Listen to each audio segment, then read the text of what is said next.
예, 오늘은 대강절 세 번째 주일입니다. 성탄절을 기다리며 준비하는 기간인 이 대강절은 주님의 초림을 기다렸듯이 우리가 다시 오실 주님을 기다린다라고 하는 의미에서 이 대림절이라고도 합니다. 그래서 오늘은 본문의 말씀을 가지고 재림의 신앙으로 살아가자라고 하는 제목으로 말씀을 나누고자 합니다. 여러분, 재림의 신앙이라고 하는 것은 이 땅 가운데 다시 오실 그 주님을 간절히 사모하고 기다리면서 거룩으로 우리 자신을 단장하는 신앙입니다. 예수님께서 심판주로 이 땅 가운데 다시 오실 때 이 땅의 모든 악은 우리를 힘들게 하고 어렵게 하는 이 땅의 모든 악은 사라지고 주님께서 친히 다스리고 통치하시는 새하늘과 새 땅이 펼쳐질 것입니다. 여러분, 우리가 그날을 바라보고 그날을 사모하며 오늘 말씀 나누기 전에 그렇게 인사했으면 좋겠어요. 우리 앞뒤도 좌우 바라보시면서 우리 그렇게 한번 인사합니다. 주의 재림을 간절히 사모하고 기다립시다.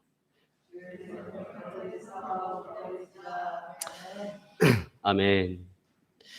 여러분, 윌리엄 말스톤이라고 하는 심리학자가 일반인 3,000명을 대상으로 인간의 삶에 대해서 조사를 했습니다. 그 결과 삶이라고 하는 것은 기다림이다라고 하는 그런 결론을 내렸습니다. 여러분, 그렇습니다.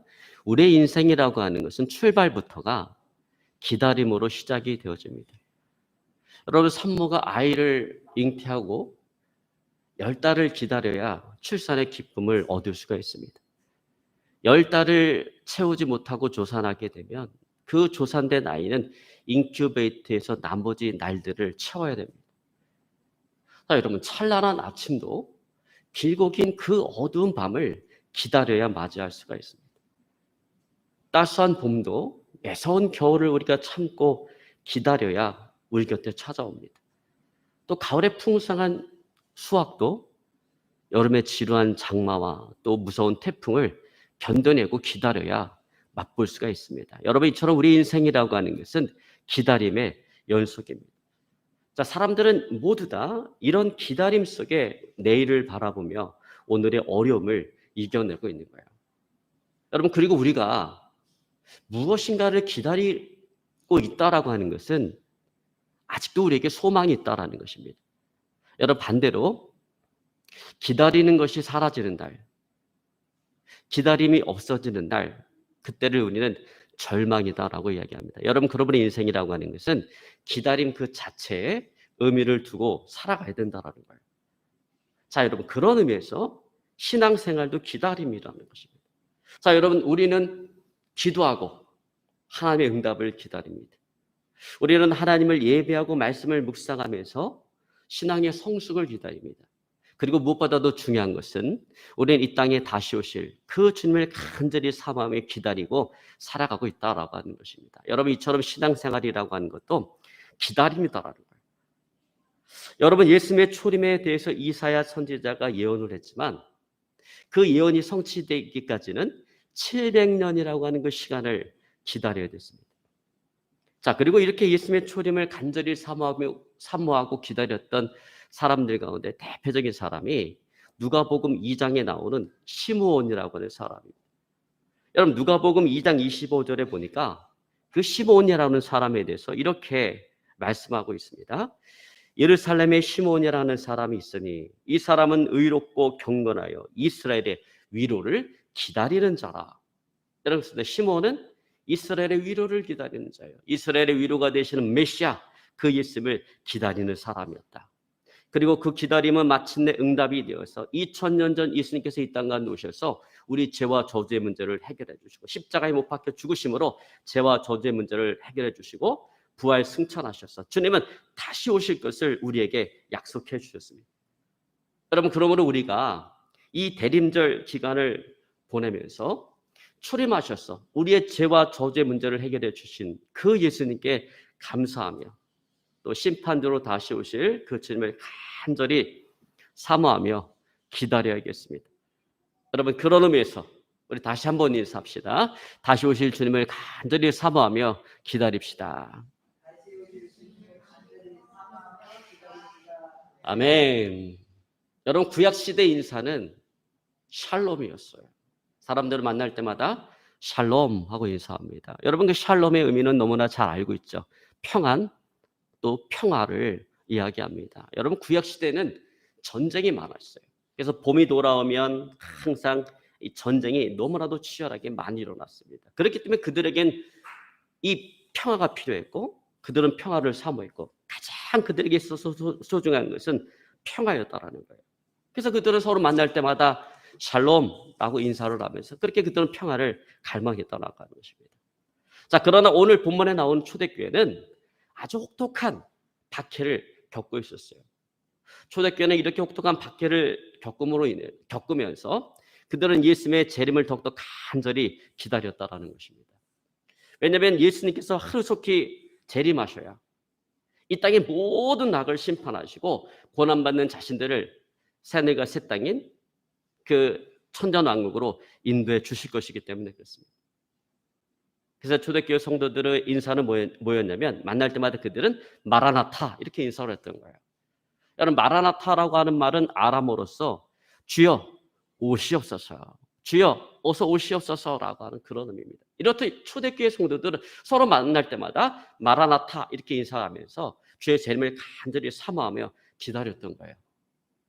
자, 그런데 그들의 이와 같은 재림 신앙에 문제가 생기기 시작했다라는 것입니다. 핍박은 멈추지 않고 계속해서 다가오는데 주님의 재림은 너무나도 지체되는 것 같이 보여졌기 때문에 그래요. 여러분 사실 초대교회 성도들은 자신들이 살아가는 동안에 예수님께서 재림하실 것이다 라고 그렇게 생각을 했습니다. 여러분 사도행전 1장에 보면 예수님께서 감람산에서 승천하실 때 제자들이 멍하니 주님께서 승천하신 그 하늘을 바라보고 있으니까 곁에 섰던 천사가 뭐라고 이야기합니까? 갈릴리 사람들아 너희가 어찌하여 하늘을 쳐다보느냐. 너희 앞에서 하늘로 올리우신 그 예수는 하늘로 올라가심을 본 그대로 다시 오시리라 했어요. 그래서 그들은 자신들의 시대에 예수님께서 오실 것이다. 자신들의 살아생전에 예수님께서 오실 것이다 라고 생각을 했습니다. 자, 그래서 고난과 핍박이 와도 문제가 되지가 않았어요. 왜냐하면 예수님께서 곧 오셔서 이 세상의 모든 악을 멸하시고 자신들을 새하늘과 새 땅으로 인도해 주실 것이기 때문에 그렇습니다. 자, 그런데 예수님의 재림이 자신들이 생각하는 것보다 지금 늦어지고 있었다라고 하는 거예요. 그래서 그들은 주의 재림에 대해서 의심하게 되고 점차적으로 낙심하게 되어졌던 것입니다. 뿐만 아니라 세상 사람들은 예수님의 재림을 부인하고 부정하면서 이 예수님의 재림을 믿는 기독교인들을 조롱하기 시작합니다. 자, 여러분 베드로 후서 3장 4절에 보니까 그들이 이렇게 말을 합니다. 이르시되 주께서 강림하신다는 약속이 어디 있느냐. 조상들이 잔 후로부터 만물이 처음 창조될 때와 같이 그냥 있다 하니. 여러분 이 말은 무슨 말이냐면 예수님께서 재림하신다라고 하는 징조가 어디 있느냐라고 하는 거예요. 여러분 모든 일에는 징조라는 게 있잖아요. 여인이 아이를 해산할 때도 징조라는 것이 있지 않습니까? 자, 이렇듯 주님 재림하신다라고 한다면 재림이 있다라고 한다면 재림의 징조가 있어야 되는데 어디 재림의 징조가 어디 있느냐라고 하는 거예요. 자, 고난과 핍박은 거세게 다가오는데 어디를 둘러봐도 예수님께서 재림하실 것 같은 그런 징조가 보이질 않는 거예요. 소망이 보이질 않는 거예요. 자신들은 이렇게 이 악한 세상에서 정말 심판하실 주님을 기다리며 정말 고난과 핍박을 견뎌내고 있는데 이 세상은 마치 아무 일도 없을 것처럼 그렇게 너무나도 평안하게 흘러가고 있는 것입니다. 재림의 징조가 전혀 보이질 않는 거예요. 여러분 그것이 그들을 지치게 만들고 오늘 그들을 힘들게 하고 있는 것입니다. 여러분 우리나라는 1980년대 민주화 운동을 할 때 많은 사람들이 그 민주화 운동을 하면서 옥고를 치렀어요. 옥고를 치르고 나와서 그들이 자서전을 쓰면서 한결같이 하는 이야기가 있는데 그것이 뭐냐면 그들이 옥고를 치를 때 그들을 가장 힘들게 한 것은 어떤 고문이 아니었다라는 거예요. 물고문, 전기고문이 그들을 힘든 게 아니라 라디오를 통해서 들려오는 세상 밖의 소식이 너무나도 그들을 힘들게 했다라는 거예요. 자신들은 민주화 운동을 하다가 붙잡혀서 이렇게 고난과 고통을 당하고 있는데 이렇게 차디차고 어두운 감옥에서 죽어가고 있는데 세상은 마치 아무 일도 없었던 것처럼 너무나도 평안하게 흘러가는 거예요. 화창한 날씨에 대한 일기예보가 들려오고 산을로 둘러 놀러가는 사람들에 대한 이야기가 들려옵니다. 보다 나은 세상을 만들겠다고 이렇게 힘쓰던 자신들은 소리 없이 잊혀져 가고 있는데 이 차디차고 어두운 감옥에서 죽어가고 있는데 세상은 마치 아무 일도 없었던 것처럼 그렇게 흘러가고 있는 것입니다. 바로 그것이 자신들이 그동안 그렇게 애썼던 민주화운동에 대한 모든 것들에 대해서 회의감을 느끼게 만드는 거예요. 지금까지 헛된 꿈을 꾸며 헛된 일을 해왔구나라고 하는 그 허무함, 허탈감을 느끼게 만드는 거예요. 자, 지금 초대교회 성도들이 느끼는 것이 이와 비슷한 마음이라는 것입니다. 주의 재림을 기다리면서 고난과 핍박이 와도 그것을 참고 인내했어요. 그리고 그들이 받은 이 고난과 핍박은 이제 주님께서 재림하시면 그들에게 큰 상급이 되어질 것입니다. 왜냐하면 그것은 주님을 위해서 받는 고난이고 핍박이기 때문에, 주님 때문에 받는 고난이고 핍박이기 때문에 그래요. 자, 그러므로 그들이 받는 이 고난과 핍박이 의미가 있기 위해서는 주님께서 하루속히 재림을 하셔야 된다라는 거예요. 자, 그런데 주의 재림이 지금 늦어지고 있는 것입니다. 이에 따라 성도들의 그 재림의 신앙이 흔들리기 시작하는 거예요. 그러므로 오늘 베드로 사도는 흔들리는 그 성도들이 세상 풍조에 미혹되지 않도록 그들을 권면하고 있는 것입니다. 자, 여러분, 오늘 베드로 사도가 뭐라고 권면합니까? 먼저 베드로 사도는 이 늦어지는 예수님의 재림에 대해서 오늘 이렇게 이야기합니다. 여러분 8절 우리 한번 같이 봅니다. 사랑하는 자다, 죽게는 하루가 천년 같고 천년이 하루 같은 이 한 가지를 잊지 말라. 자, 여러분, 이게 무슨 말이냐면 예수님의 재림을 우리의 시간대에 넣어서 생각하지 말라라고 하는 거예요. 다시 말해서 예수님께서 곧 오신다라고 말씀하실 때 여러분 그것을 우리의 시간 상식으로 생각하면 몇 시간 후에 아니면 며칠 뒤에 아무리 늦어도 몇 달 후에 온다라고 하는 그 개념으로 생각하게 되는데 그런 식으로 생각하지 말라라는 거예요. 하나님의 때를 우리의 시간 상식으로 생각하지 말라라는 거예요. 왜냐하면 하나님의 시간과 우리의 시간은 그 차원이 다르기 때문에 그렇습니다. 하나님의 그 영원성에 비춰볼 때 우리의 천년은 어쩌면 하나님에게 있어서는 하루와 같은 시간이 되어질 수 있다라는 거예요. 그보다 더 짧은 시간이 되어질 수도 있다라고 하는 것입니다. 여러분, 어떤 분이 오늘 이 말씀 가운데 큰 은혜를 받았대요. 주께서는 하루가 천년 같고 천년이 하루 같다라고 하는 이 말에 큰 은혜를 받아서 예수님께 그렇게 요구했대요. 주님은 천년이 하루 같죠? 그렇지. 그러면 주님께서는 1,000만 원도 100원 같겠네요? 그러니까 그렇지. 그럼 주님 그 100원을 저에게 주시면 안 될까요? 그래서 주님이 그래, 내가 이 100원을 너에게 주마. 그러나 한 가지 조건이 있다. 딱 하루만 기다려라 그러더랍니다. 여러분, 그 하루가 얼마예요? 그 하루의 시간이 얼마입니까? 주님의 하루 1,000년인 것이죠. 1,000년. 여러분, 그렇습니다. 하나님의 때를 우리의 시간대에 넣어서 생각해서는 안 된다는 거예요. 여러분, 간혹 놀이공원 같은 데 가서 부모들이 어린아이를 잃어버리는 일들이 종종 발생을 합니다. 왜 그런 일이 발생할까요? 그 상황을 들여다보면 이렇습니다. 부모가 어린아이와 같이 놀이공원을 가요. 근데 갑자기 급한 일이 생겨요. 갑자기 막 화장실을 가야 된다든지 급한 일이 생기면 부모가 아이한테 뭐라고 얘기합니까? 너 어디가 가지 말고 여기 그대로 있어. 여기 가만히 있어. 엄마가 금방 갔다 올게. 여기 가만히 있어. 그러니까 정말 금방 갔다 왔어요. 1분도 안 돼서 갔다 왔어요. 갔다 오니까 아이가 온데간데 없이 사라진 거예요. 여러분, 왜 이런 일이 벌어져요? 어른의 시간 개념과 아이의 시간 개념이 다르기 때문에 그래요. 여러분, 어른에게 있어서 1분은 상당히 짧은 시간이에요. 그러나 아이에게 있어서 1분은 엄청나게 긴 시간이에요. 그러니까 아이 입장에서 생각할 때 엄마가 곧 온다고 했는데 오지를 않는 거예요. 그러니까 불안하고 두려우니까 울면서 엄마를 찾아 나서는 것입니다. 여러분, 어른의 시간 개념과 아이의 시간 개념은 다르다라고 하는 거예요. 여러분, 하물며 영원하신 하나님과 유한한 인간의 시간 개념이 어떻게 같을 수가 있겠습니까? 다를 수밖에 없습니다. 여러분, 그래서 이사야가 초림에 예수님을 예언하셨잖아요. 예수님께서 이 땅 가운데 오실 것을 이사야 선지자가 예언했는데 당시 사람들은 자신들의 시대에 올 것이라고 생각했지만 그러나 예수님께서 이 땅 가운데 오시기까지 700년이라는 시간을 기다렸다라는 것입니다. 여러분, 그러므로 우리는 하나님의 약속이 성취될 것을 확고하게 믿되 여러분 조급하게 기다려서는 안 된다라는 것입니다. 급한 마음으로 기다려서는 안 된다라는, 어떻게 우리는 묵묵히 기다려야 된다라는 것입니다. 근데 기다리는 것을 하지 못하고 그것을 자꾸 인간의 시간대에 맞춰서 생각하다 보니까 자꾸 이 재림의 신앙을 불신하게 만드는 그런 잘못들을 범하게 되어지는 것입니다. 여러분, 그 대표적인 것이 뭐예요?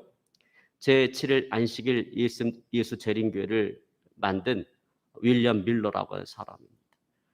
그 사람은 1844년에 예수님께서 재림하실 것이다 라고 연도와 날짜를 정해놨어요. 근데 막상 그 날짜에 가보니까 예수님께서 재림하시지 않는 거예요. 그러니까 이 사람이 뭐라고 얘기하냐면, 내가 날짜를 잘못 계산했습니다. 그리고 또 다른 날짜를 지정했어요. 그리고 열성 군자들을 끌어모아서 교단을 만들었는데 그 교단이 뭐라고요? 제7일 안식일 예수 재림교회. 또 다른 날짜 지정했지만 역시 그날도 빗나가 버렸습니다. 여러분, 또 그런가 하면 여호와 증인이라고 하는 그런 교단도 있어요. 이 교단을 만든 미국의 찰스 러셀도 예수님께서 1874년에 재림하실 것이다 라고 이야기했어요. 연도와 날짜를 지정했어요. 그러나 막상 그날 가보니까 예수님은 재림하시지 않았습니다. 그러니까 이 사람은 뭐라고 얘기했냐면, 예수님께서 재림하지 않은 게 아닙니다. 예수님이 이 땅에 이 땅에 내려오지 않은 것이지, 주님은 지금 저 공중 하늘에 재림해 계십니다. 이미 천년왕국이 시작되었습니다 라고 얘기했습니다. 그래서 많은 사람들은 또 조롱을 받고 이 재림 신앙에 대해서 불신하게 만들었습니다. 여러분, 그런가 하면 우리나라도 마찬가지예요. 여러분, 옛날에 참 사회적인 사건이 되어졌었죠. 그 다미성교회, 이장님 목사가 이끌던 그 다미성교회에서 다가올 미래를 예비하라 라고 하는 구호를 외치면 역시 예수님께서 재림하는 날짜를 지정을 했어요. 그게 언제예요? 1992년 10월 28일. 그래서 여러분, 그때 정말 대단했습니다. 이게 어떤 한 교회에서 일어나는 것이 아니라 전국적으로 여기 가입된 영향을 받은 교회들이 예수님 재림 기다리려고 다 하얀 옷으로 갈아입고 아침부터 막 찬양하고 기도하고 난리를 쳤어요. 그러니까 이게 얼마나 사회적인 사건이 됐으면 기자들도 다 동원해가 카메라로 정말 이런 일이 발생하지 않는가 카메라를 들이대고 찍고 있었는데, 아침부터 그렇게 찬양하고 기도했었는데 시간이 와도 예수님 재림 안 해요. 이제 12시, 밤 12시를 향해 가고 있습니다. 카운트다운이 시작되고 있습니다. 10, 9, 8, 7, 6, 5, 4, 3, 2, 1, 땡. 12시 넘어갔는데 예수님 오시지 않으셨어요. 해프닝을 끝나버리고 말았습니다. 자, 여러분, 이런 일들이 반복되어지면서 결국 사람들에게 재림신앙에 대한 부정적인 시그널을 주게 되어진 거예요. 그래서 재림신앙이라고 하는 것은 누가 갖는 거예요? 건전하지 못한 아주 강신도들이 갖는 아주 잘못된 신앙인 것 같은 그런 인상을 주게 되어진 것입니다. 여러분, 그러나 중요한 것은 하나님의 약속은 결코 취소되지 않는다라는 것입니다. 결코 흐려지지 않는다라는 것입니다. 반드시 성취되어진다라는 거예요. 그래서 여러분, 성경에 약속되어진 예수님의 초림이 역사 가운데 그대로 성취되어졌던 것처럼 성경에 약속되어진 예수님의 재림도 분명히 이 땅 가운데 성취되어질 것입니다. 여러분, 믿으시기를 주님을 축원합니다. 자, 그리고 오늘 베드로 사도는 그러면 왜 예수님의 재림이 늦어지고 있는가? 아니, 주님 곧 오신다고 했는데 왜 예수님의 재림이 이렇게 늦어지고 있는가? 그 재림이 늦어지는 이유에 대해서 오늘 9절 말씀 가운데 이렇게 이야기합니다. 우리 한번 같이 읽습니다.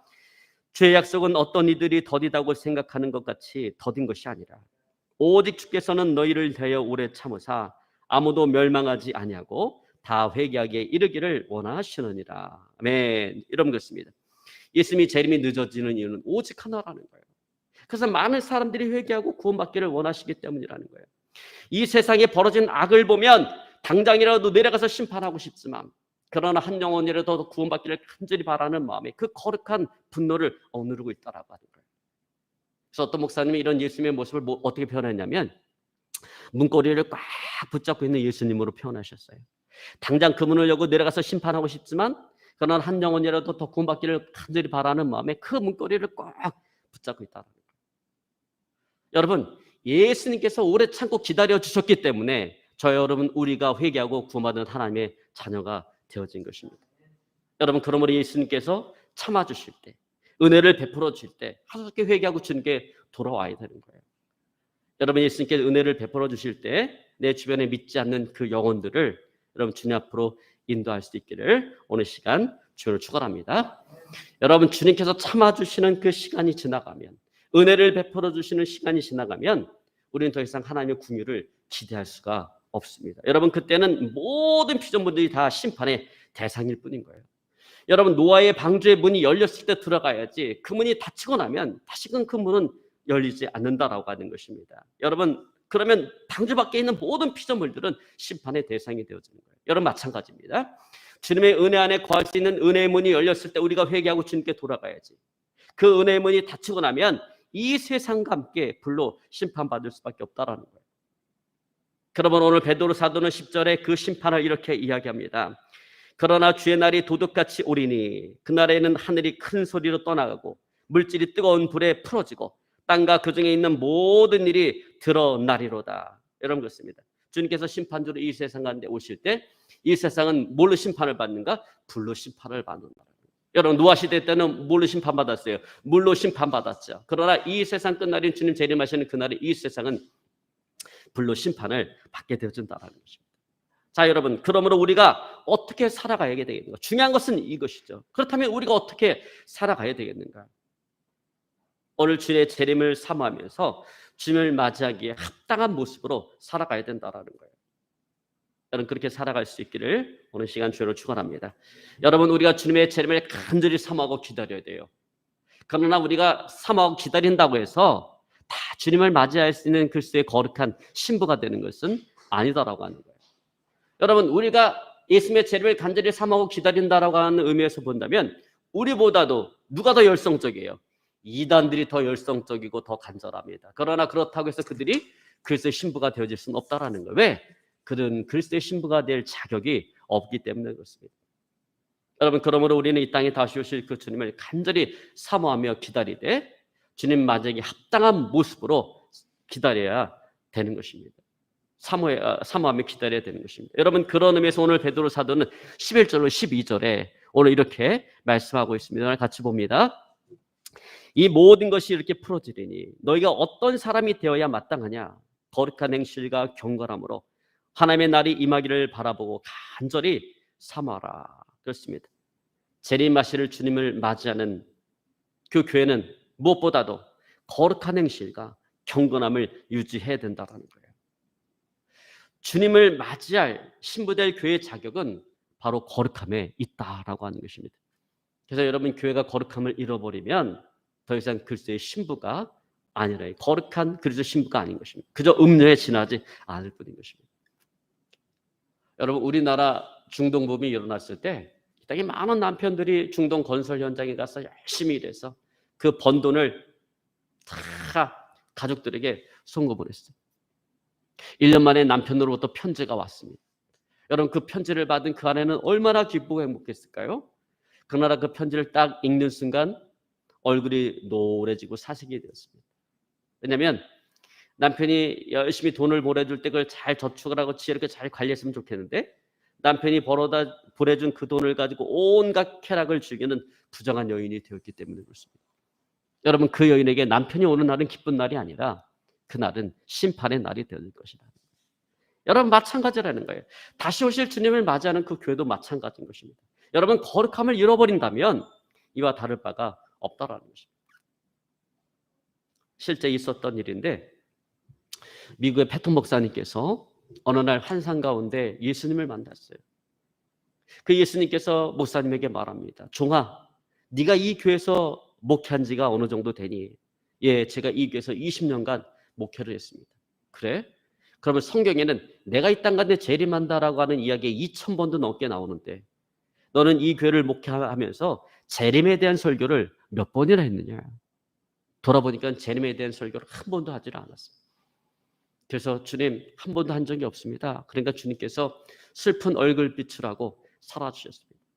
그래서 그날 이후로 이 패턴 목사님께서 재림에 대한 설교를 집중적으로 성도들에게 하기 시작했어요.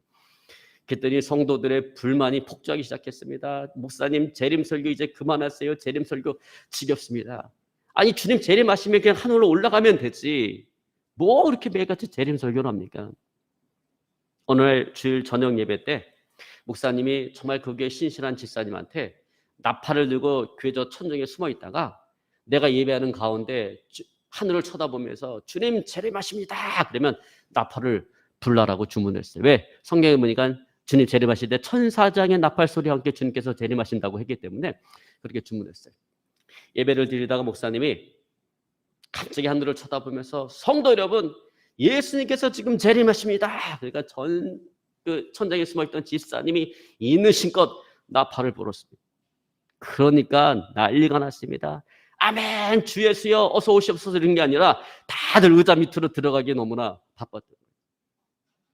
나중에 집사님을 내려오게 하고 자리를 정돈시키고 나서 목사님이 그렇게 물었습니다. 왜 숨었습니까? Why did you hide? 그냥 성도들이 얼굴을 들지 못하고 다 부끄러워서 얼굴을 들지 못했다고 합니다. 여러분 그렇습니다. 재림 설교가 지겹다라고 이야기하면서 정작 다시 오실 그 주님 맞이할 수 있는 준비가 되어 있지 않았다는 것입니다. 여러분 우리는 어떻습니까? 우리는 준비되어져 있습니까? 늘 거룩으로 우리 자신을 단장하고 있습니까?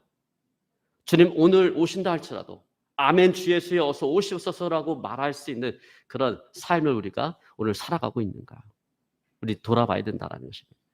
이제 말씀을 정리하기 원합니다. 여러분 대강절을 맞이해서 우리가 이 재림의 신앙을 회복해야 되겠습니다. 늘 거룩으로 우리를 단장하며 언제든지 아멘 주 예수여 어서 오시옵소서라고 고백할 수 있는 그런 믿음을 가지고 살아가야 되겠습니다. 여러분 어쩌면요 예수님께서 이 땅 가운데 재림하시는 그 우주적인 종말보다 우리의 개인적인 종말이 훨씬 더 빨리 다가올 거예요. 여러분 그럴 때 내가 개인적인 종말을 맞이할 때 여러분 그때도 내가 아멘 주 예수여 어서 오시옵소서라고 고백할 수 있다라고 한다면 여러분 그 인생은 성공한 인생인 것입니다. 복된 인생인 것입니다. 여러분 그러므로 다시 오실 주님을 소망 삼아 정말 하루하루를 거룩으로 단장하며 정말 주님 맞이하기 합당한 그런 모습으로 살아가시는 저 여러분의 삶이 되어질 수 있기를 이 시간 주님으로 축원합니다. 재림의 신앙으로 살아가는 저 여러분의 삶이 되어질 수 있기를 오늘 시간 주님으로 축원합니다. 오늘 말씀 붙잡고요 하나님 앞에 간절히 기도하기 원합니다. 하나님